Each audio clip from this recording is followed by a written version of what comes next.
All right, students, today what we are going to cover is going to be related to the works cited page that you're going to be submitting this coming Monday in advance of the multi-sourced argument paper. What I'm going to do is post a works cited page PowerPoint to kind of guide you through the most common works cited entries that you might include on a multi-sourced argument. I'm going to briefly cover those with emphasis on one particular one that not many people are aware of. And then I'm also going to do a screen share and show you how to access the library guides at Murray State University. The library guides are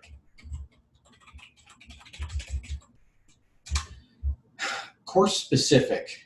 And those guides that are course specific will direct you to the databases that you can use for research throughout your entire college career. You can access them remotely, but we'll start with the works cited page. So for the multi-sourced argument paper, you're going to need 10 sources, and I don't know why I did that with my fingers. So anyway. A works cited page in MLA formatting starts with works cited centered at the top. I can't emphasize enough that the formatting for an MLA works cited page is identical to the formatting of the rest of your paper. It's going to be in Times New Roman 12. It's not going to be bold. It's not going to be big and blue. So if you use the built-in works cited page generator on Microsoft Word, you're going to have to go back and change some formatting in order to make it consistent with the rest of your paper, or you'll lose points for formatting. So works cited is always in the same typeface and type size as your body text. At the top of the page, you'll center the words works cited. They will not be italicized, they will not be underlined, and they will not be in quotation marks. It's just works cited. The works cited page is always double spaced. So you'll hit enter after works cited, and on your next line, you'll start with source number 1.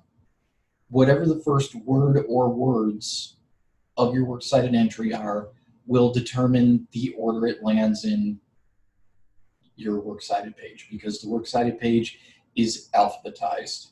So always alphabetize that. Go back. I usually have 1 or 2 students who generally have a last-minute source added onto their works cited page, and you can tell because it's stuck in, and it's like alphabetically R, A, B, D, F, all the way down. And that one just got tacked on, and the student didn't think to highlight it and drag it down. With the works cited page being double-spaced, we do not use bullet points or numbering to identify our works cited sources. What we do instead is a hanging indent.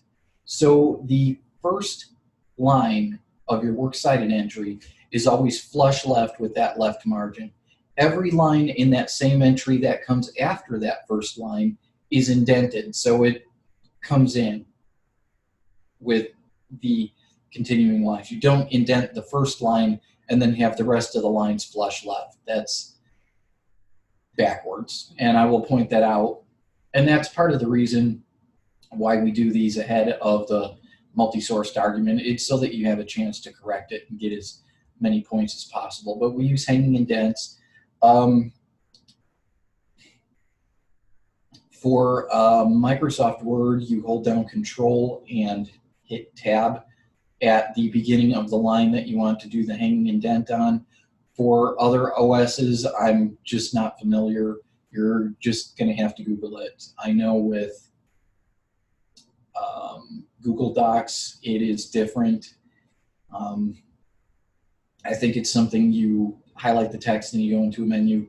Google it. If you can't find it, ask me. I'll try and find it for you. But for individual works cited entries, the current version of the MLA handbook has really simplified the formatting on sources. Those of us who came up in an era before the OWL at Purdue University, there was a lot more that you had to seek out and find in order to get your works cited entries to work. But nowadays, MLA version 8, it looks for the following elements listed in order. So author, title of source, title of container, which if your source is a short story, the container would be the anthology the short story is in. Like our Harrison Bergeron short story comes from a longer book called Welcome to the Monkey House. Other contributors, if there are additional contributors, this is usually like editors. Version, so if it's, for example, a journal that's published on a quarterly basis, it might be the summer or fall edition. Number, so it might be number 5, it could be issue number 1000, publisher, publication date, and location. So if you can't find the name of an author, for example, if you're using a website that doesn't have a listed author, you will just skip that and put the abbreviation NA for no author and start with the title of source. And then the title of the source is where you get your alphabetization location and so on and so forth. Not every piece of information is going to be readily available, and MLA version 8 understands that and just says go on to the next thing that you can find. So basically due diligence and benefit of the doubt factor in heavily these days. Used to be they would just accuse you of committing plagiarism, and then you would have to fight to prove that no, you actually didn't. So with books, for example, and you can click through this whole works cited PowerPoint, but the author's name or a book with a single author's name appears in last name, comma, first name format. So it would be last name, comma, first name, period, title of book, city of publication, publisher, and publication date. There are a few examples on there. A book may have multiple authors. Order the authors the same way they were presented on the book. The first given name appears in last name, comma, first name format. Subsequent author names appear in first name, last name format. So it'll be like Gillespie, comma, Paula, and Neil Lerner. So if there are 3 or more authors, list only the first author, followed by the Latin phrase et al., which is Latin for and others, if there's 3 or more. Okay. For periodicals, articles in a magazine, the article will have a title, so that goes in quotation marks, and then the title of the periodical itself, like an article called Silicon Valley is the new gold rush, and that would appear in Time magazine. So Silicon Valley is the new gold rush, quotation marks, time italicized, day, month, year of publication if possible, like People magazine is published on a weekly basis. Some magazines are just published monthly. Page numbers if it appears in print. The same formatting is applied to an article in a scholarly journal. It's just that scholarly journals list a volume and an issue and a year instead of a day, month, and year. Web pages and websites are a little bit trickier because they don't usually list an author's name. So an editor, an author, or a compiler name, if available. Name of the website goes in italics. Version number used to be required. It's pretty hard to find that now. Name of the institution or organization affiliated with the site, so sponsor or publisher. Date of the resource creation, if available, so when was that published? URL, if possible, and date of access. Date of access is really important because that says that the information appeared on that page when you looked at it last. You're sort of acting in good faith that that information is still there. But if somebody has an academic reason for looking into that, they will need to know where they can look up the last version that was consistent with the information provided. Now, this may seem like it's quite a lot of work relevant to just writing a multi-sourced argument paper, but the bigger picture is any postgraduate scholarship that you do is going under a microscope, and it's going to be very stringently vetted, because stuff like that, you can't get away with making things up. In professional academics, it's very critical that the institution not be made to look bad by somebody fabricating results or creating a quotation to fit their needs. So it's just good practice at the college level to be sure that you get in the habit of really vetting your sources and providing your audience with as much information as possible to check your sources out as well. Interviews. This is the one that I wanted to really focus on most of all. Interviews typically fall into two categories: print or broadcast, published and unpublished.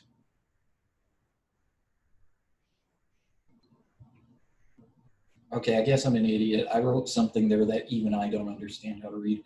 But in a nutshell, you either have published interviews that are printed or broadcast, or you have unpublished interviews, which are generally personal interviews. Interviews may appear in other similar formats, such as email or web documents. But the point that I wanted to get to is that a personal interview can be a really powerful and useful source in writing any sort of argument paper. A personal interview refers to an interview that you conduct yourself. List the interview by the name of the interviewee, include the descriptor personal interview, and then the date of the interview. That's all there is to it. And if your subject does not wish to be identified, you can provide a John Doe sort of name or John Smith or something like that. Just make sure that if you have more than one, it's very clear which one you're referring to when you quote that person in your paper.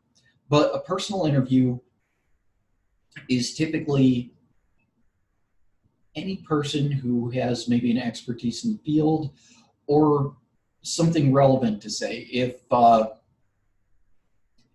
for example, you're writing a paper on some agricultural controversy, you might contact one of the professors at Murray State University who works in the ag department and say, "Excuse me, would you mind answering a few questions?" It's really great to get an answer. If you have a business person in the family, if you have a lawyer in the family, personal interviews can come from lots of different sources, and they're all usually very relevant. So don't discount those things. I've had several students use them, and they're pretty useful.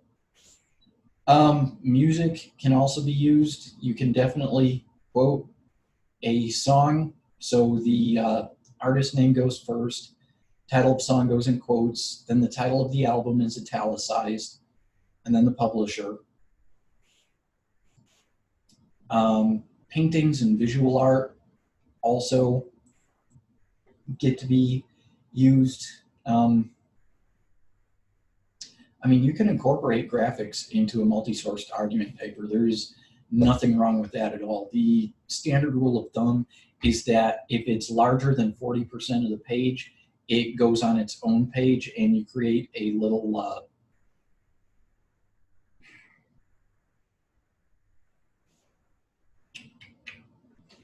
what would you call that? Well, anytime that you place a graphic into your document, you always introduce it before you show the graphic. You don't provide the graphic and then talk about it afterward. So the following graphic represents the number of people who park on campus on a daily basis or something like that. You don't just throw up a pie chart and then go, the previous graphic was to illustrate, because then your reader has to go back and recheck and figure out what that graphic meant in the context that they were reading. Film and TV is fairly long. Go ahead and just look at the slide. I'm not going to take up your time by trying to go through that whole thing. And finally, for those of you who might be thinking about discussing video games or writing about video games or even mentioning them in the paper, a video game has the same formatting as a studio film for a works cited entry. So games have directors, they have studios, they have casts, and any of that relevant information will go into the works cited entry for your game. So next thing we are going to do, if I can do this correctly, is take a look at the library databases. So here we go. All right, you are going to go to lib.murraystate.edu to access the university libraries. From there, you're going to go to research guides. And all of them are divided up by subject. So if you scroll down, you are going to see English 102, 101, and 105. And I got those out of order because I am an idiot. So if the topic you're looking to discuss does not fall under general information, you can look in any of these. Absolutely anyone is valid, but the one that is specific to English 105 will be found at this link under general research. And what it's going to do is bring you to another page where, again, you'll select English 105. Where this brings you to is the list of all relevant general research databases. We have opposing viewpoints and context. We have access to the New York Times, and we have access to Academic Search Complete. So when you select that link, it's going to take you to easyproxy.waterfield.murraystate.edu. This is where you're going to enter your username for MyGate and your MyGate password. If it doesn't work, you may have to go in and reset it. The password that you use to log in on the university databases is the same as your network password. And if you use the consolidated passwords feature under MyGate, all of your passwords should be identical. The one for Canvas, the one for MyGate. If you ever come on the campus, it will be the one for your network login. But if not, just hop onto MyGate real quick and change your network password. I can't really take you through that process visually, but if you ever need to get in touch with me and do it via video chat, I can help with it. I just can't video share it because I have very sensitive information relating to grades, and that's protected by FERPA. But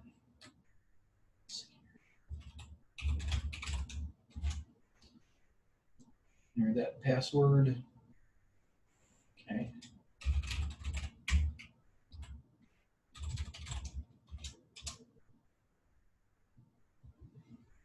Okay, apparently I have fat fingers. All right, once you successfully log in, it's going to take you to EBSCOhost, which is Academic Search Complete. It's a collective of databases that references multiple documents at once. So you'll enter whatever your topic is. Let's say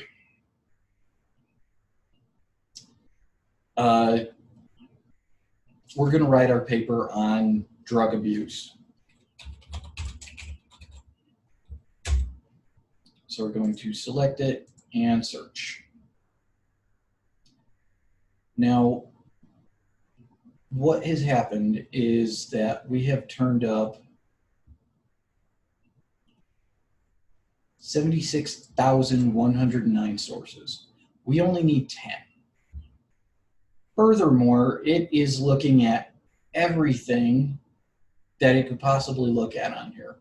One of the first things to do is limit it to full text, and that's going to drop it down to 45,500 already. We also generally want scholarly or peer-reviewed journals. This is going to find only the ones that have been through the vetting process where all the facts have been checked and everything has been determined to be academically valid. So we'll select scholarly, and that's dropped us down to 25,300 sources. Another thing that we can do is change the publication date over here. We're all the way back at 1955. Let's take it to the last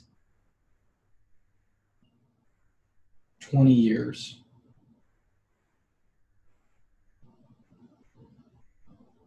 There we go.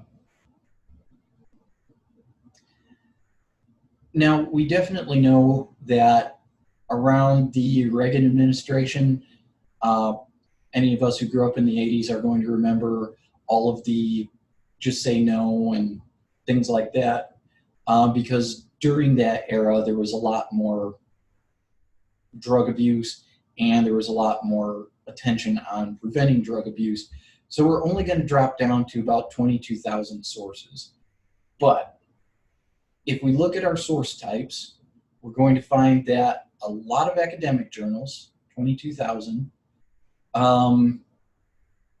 book reviews we don't need, trade publications we don't need, magazines we may check into, books we may check into, but academic journals is going to be our most valid and relevant source.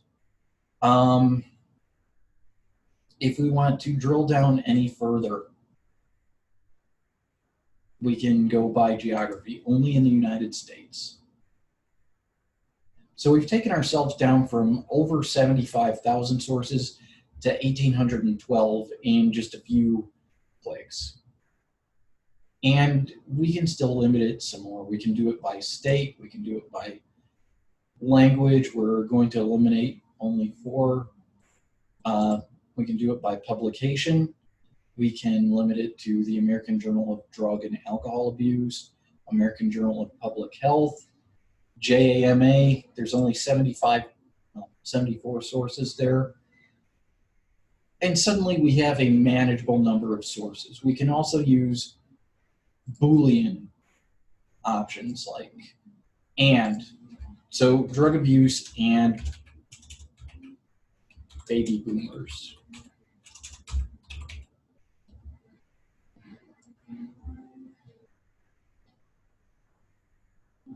And suddenly we have 13 sources.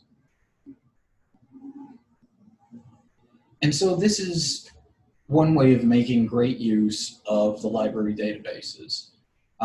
They really help a lot in whittling down the number of sources that you have to deal with.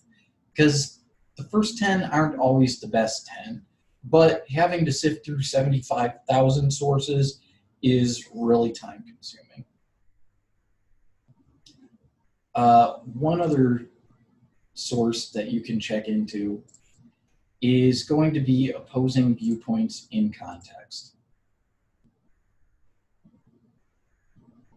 Now, what opposing viewpoints in context does, if you've never used it before, is that it creates a selection based on your topic of sources that have different points of view. So, considering your position on a source, you might, again, we'll use drug abuse. Let's call that recreational drug use. Recreational drug use. Okay. What this is going to do is find multiple different viewpoints. So we have recreational use of drugs is harmful. Recreational use of club drugs may increase the risk of HIV. Responsible marijuana use should be legal. So again, we have a selection of academic journals. newspapers, magazines, a few videos. But if you decide that you want to incorporate an opposing viewpoint into your paper so that you can disprove it, which is rhetorically perfectly allowable, you have the opportunity to see what the other side is saying and to look at their sources. Because face it, as people who have opinions, we typically don't seek out what the other side says for whatever personal reasons we may have. You know, you may have a family member who is very much opposed to a personal political or religious position that you hold, and find that the source that they use to inform their position is one that you don't trust, one that you think is biased or slanted or something like that. So typically we don't check those out because we don't generally trust those sources. But with the opposing viewpoint source, you can take a look at those sources and consider them for yourself. And then in your paper, you can identify where it might be rhetorically flawed or rhetorically unsound. One caveat to incorporating an opposing perspective into a paper is that it traps you into having to rebut that position. You cannot incorporate an opposing viewpoint and then forget it exists. Tomorrow, we are going to go through the Tolman method for argumentation, which is another philosophical progression that identifies how to create and structure an argument. And there will be a little bit more clarification on how and why and where to incorporate an opposing viewpoint. But for now, just get started on your research and try and find those sources. And I will see everybody tomorrow. Thanks and have a good day.